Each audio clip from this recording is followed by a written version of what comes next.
The 20th of May, 2025. Investigators stepped into Parliament and dropped a very spicy briefing. They exposed what many of us already suspected, but couldn't prove: the National Lottery fraud.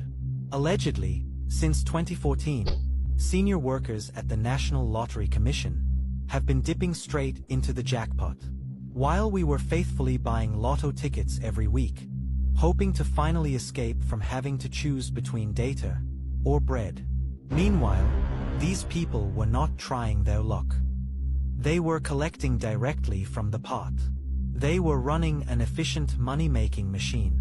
And with it, they all got filthy rich.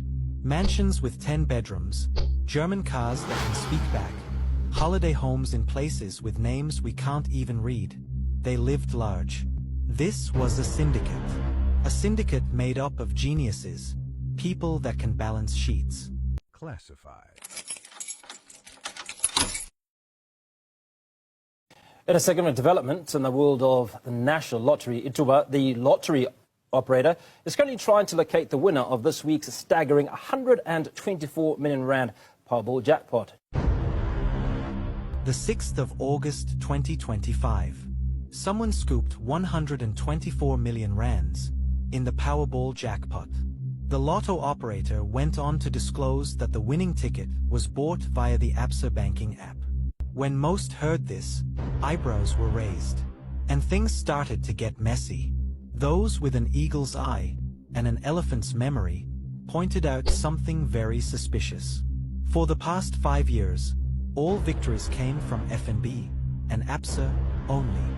Apologies to my Capitec and Nedbank people, but probability is very slim. In 2022 alone, there were 11 wins via the FNB app and 4 via Absa. And shockingly, or not, between 2022 and August 2025, not one significant victory came from any other bank besides the two. So, maybe FNB and Absa are blessed by the lotto gods, and the rest of us are just funding someone's December holiday in Dubai. Interestingly, as per the regulations, lottery winners get to stay anonymous, with only basic info like the region published. When confirming the win, the lucky person must show up in person with a valid ID, but outside of that, the identity stays a secret. And that makes sense.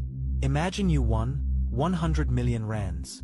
Even that one cousin you last saw at your 5th birthday party will slide into DMs with a business proposal. Plus, let's be real, SA is one big movie set. You'll become the star of every action scene. You'll need more bodyguards than the president himself. So, with the winners' identities kept secret if they want, the folks spotted a major loophole. Allegedly, billions were silently stolen from the pot, until the entire scheme got exposed. The 1st of December, 2020, lottery winning numbers 5, 6, 7, 8, 9, and the Powerball 10. As if the lotto was designed by someone who loves neat patterns more than being ethical. That event had everyone scratching their heads, questioning if the whole lottery system was actually legit. As strange as it is, 20 people won the jackpot on that day, against all odds. The total jackpot was more than 100 million rands, and they each walked away with a 5.6 million. So, this is the deal. The operator uses something called a random number generator, a fancy software that vomits random numbers. It's built with algorithms and designed to react when a button is pressed, generating a random sequence. Now, imagine a so-called random number generator, giving you 5, 6, 7, 8, and 9. That's like finding missing car keys inside the fridge. Technically possible, but honestly speaking, what are the odds? Allegedly, it was all a scam. Fast forward, after the Special Investigating Unit's briefing, serious allegations have emerged, suggesting that insiders are manipulating lotto results to make sure certain people win, and not just once, but regularly. Thanks to the law allowing jackpot winners to stay anonymous, a huge loophole, one that's made many officials in the operating company seriously rich. And it gets juicier. There are some multiple winners, people who hit the jackpot several times. But because of the secrecy, getting the names is almost impossible, unless something changes. This got people talking, and many started looking at the report with an eye for detail. The findings suggest that the mess started in 2014. And this was the initial catch. The Commission uses funds from ticket sales to fund community projects, things like sports programs, arts initiatives, education drives, skills development, and charities.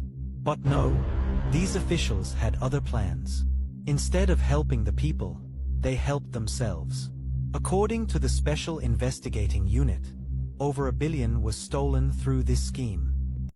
Before the stealing even began, the suspects allegedly went straight for the spine.